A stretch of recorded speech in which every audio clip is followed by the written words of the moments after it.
All right, so I actually don't know if you know this, but I don't do intros for my videos anymore unless they're like video essays or something, and even then I've pretty much dropped them. But I do want to take a moment to thank my editors, Kofi and Yukie. They're awesome, and then the reason that we keep getting the content on a consistent schedule, like I just appreciate them so much, and I think they deserve a little bit of recognition because it wouldn't be possible without them. So any benefit that you think you're getting from me is at least by proxy owed credit to them. So thank you, Kofi. Thank you, Yukie. Now let's get into the video. So for this is basically just me demonstrating my concept of expanding my arrangements, especially going from like a 4-bar loop, 8-bar loop to something that's more robust and interesting.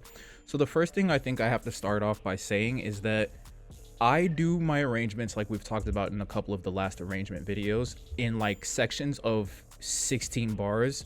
And so today I want to show you explicitly how I actually take those 16 bar sections and then use that methodology to make interesting arrangements. And this is based around basically just A-B sections. So basically what that means, if you've never heard it from a musical point of view, is just like there will be two more or less repetitive sections, and then the A section will do one thing and then the B section will do something a little bit different. It can also be expanded into like a call and response type of concept, but we'll talk about that in another video on another day. Let me know down below if you'd like to see something like that.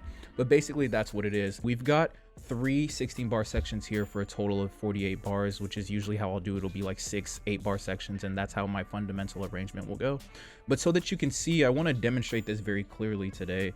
So we won't even do the markers because I've learned that doing these little spacer pieces is a little bit more useful for me, and it might be more useful in demonstrating what's actually going on. This isn't a really explicitly like an arrangement full guide, and there could be 32s, there can be 24s, I know, but I don't care. So 16s are a very normal thing, and even Don Toliver has like a lot of songs where he's literally doing 8-bar verses, and his hooks and choruses are actually longer than the verses. So it's however you want to set it up, but if you set it up in multiples of 4, 8, or 16, you'll pretty much be good to go. So that's an important thing to say. Before we move on, I've got to let you hear the beat we're working from real quick. So just take a listen to this real quick. It's a banger. Pure Dandy sent me the loop. It's going crazy.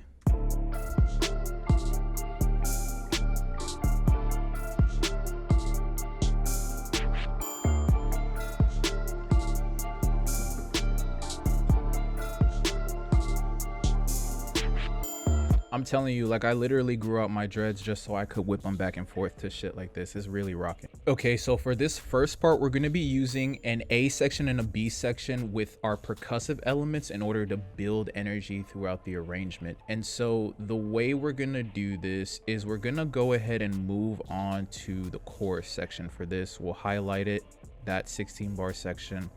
And so what we're going to do is, in order to A-B this, I'm just going to bring everything down here, and I'm going to make this pattern for the hi-hats unique. So what we're gonna do is we're gonna have less energy going for this first 8-bar section, and we're gonna build into bigger energy when all the hi-hats finally come in. And I like to do this for my hi-hats. I'll do it for all my percussives, whether it's open hats, perks, triangles. I use a lot of triangles. Rim shots, anything. But I've noticed like it's really effective with the hi-hats. I first noticed that like Southside and TM88 use this trick a lot, and it's really cool. So something I'll usually do is, if I had a more like 2-step bass pattern, I'll like strip it down to almost like a 4-step or an 8-step kind of vibe to like really indicate to the listener or the artist that like the pace is slower for this part, but we're going to be building into something bigger. So, you know, I'll take a lot of that movement, especially with the glitches. I'll get rid of a lot of that stuff. And, you know, some of those lower hits, maybe I don't want all of that yet.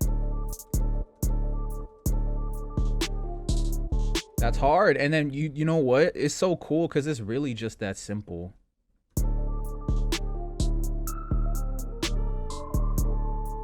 And then maybe this one is just like full pause.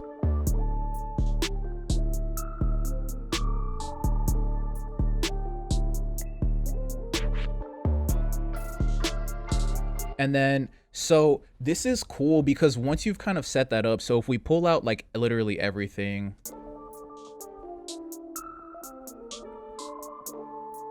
maybe bring in the snare and the kick.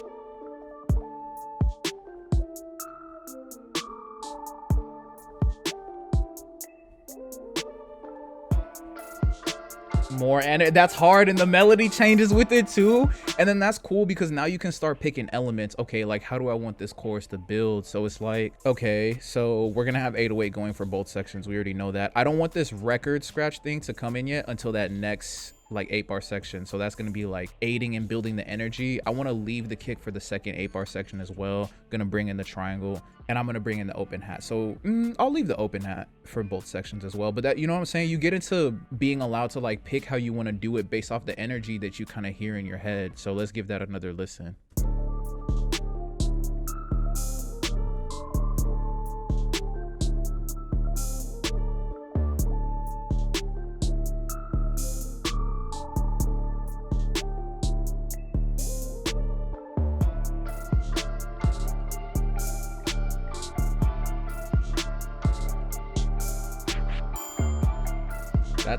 That's hard, bro.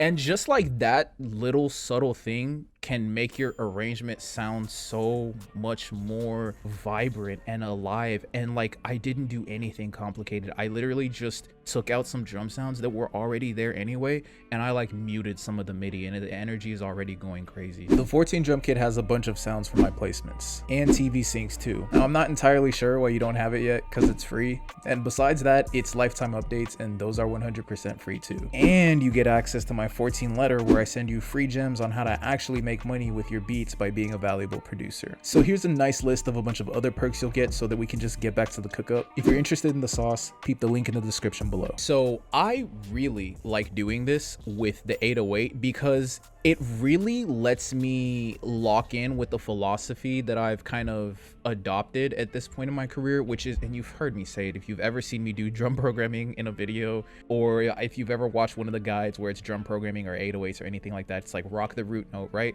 And so this is cool because you can have two sections, and one section is literally just, you know, it's droning on that, it's on that root note basically, and it's kind of like lulling them to sleep a little bit with that, which is fine. Like we've talked about in a couple of videos, the 808 is a very hypnotic instrument, and in general, like bass lines, especially when they're less present, they tend to be serving a more like hypnagogic kind of role in the music. But it's cool because again, we can use this to be something that builds energy, and we build energy through the progression of the bass line basically, which is what the 808 is.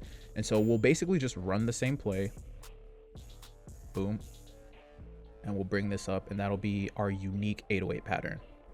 So first one's just hood by air bounce, and then the second one is where we get to get really creative. So I'm just literally gonna sauce this up right now and see what I want to do.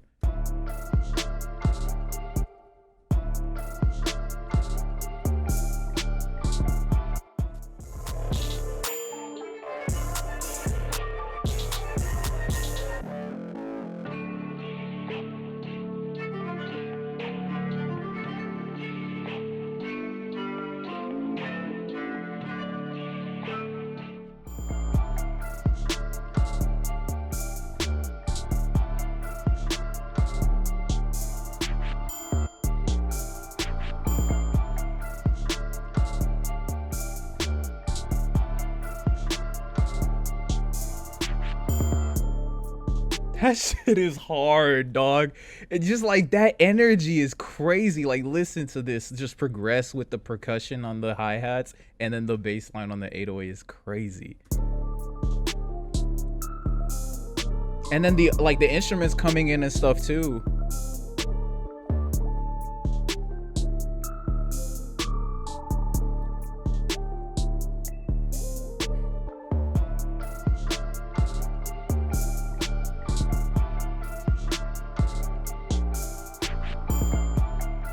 Then we could just get into boom, do something like that, put an 808 out, let the bass line rock.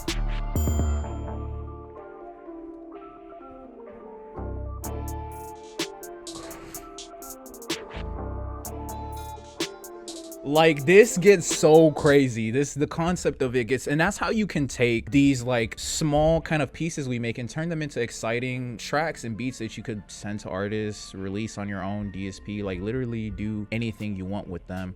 And it's so fun, and it helps you get rid of that anxiety by just using really simple frameworks that you can use over and over and over again. So if you want to take this and then figure out how you can use it to make full arrangements, check out the arrangement guide that I'll have linked down below for you as well. It's something we did a couple of weeks ago on the channel. I think it'll be very helpful to you. Shout out to Dope, members of my label. They make it possible for me to make this dope content. They make it possible for me to have fun releasing music with my homies. So if you want to learn more about how you get a bunch of awesome perks along with being a member of my label, check out the first link in the description below. Thank you so much for watching. I appreciate your attention and focus. I'm gone.